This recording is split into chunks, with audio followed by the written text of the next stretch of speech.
Ombak.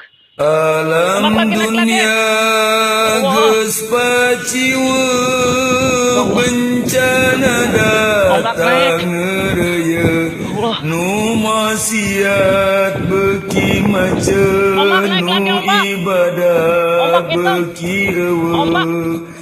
Alam dunia beuki keung loba jalma nu malaweung nu doraka beuki anteng kana ibadah teu mayeuh.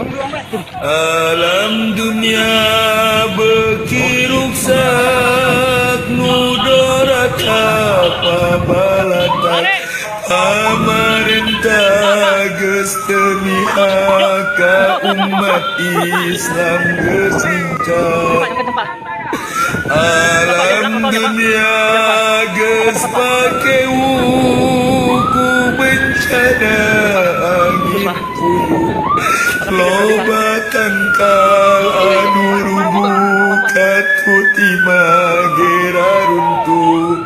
Alam dunia beuki hancur jalma-jalma geus lalacun silih hewan jeung dulur pokana alam kubur.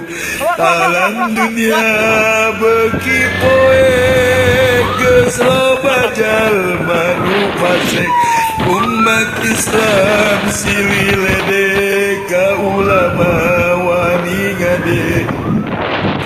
Alam dunia beuki angan loba jalma anu sasar kana takdir geus teu sadar maksiat dianggap wajar. Alam dunia geus teu cahang loba beja anu mangmang ngabohong geus teu kapalang berita geus nyararimpak.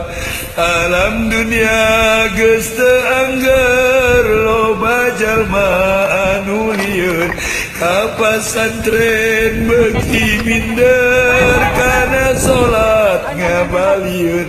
Dunia geus tere kiamat ayu gancang geura tobat geura jauhan maksiat meh bagja dunia akhirat.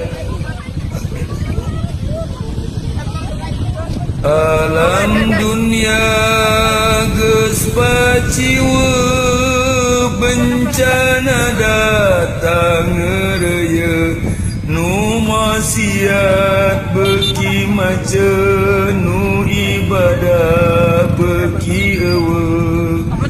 Alam dunia beuki keung loba jalma nu malaweung nu doraka beuki anteng kana ibadah teu mayeuh. Alam dunia beuki ruksak nu doraka pabalatak pamarentah geus teu mihak ka umat Islam geus lincah. Alam dunia geus pake wuku bencana angin puyuh loba tangkal anu rubuh katuti magera runtuh.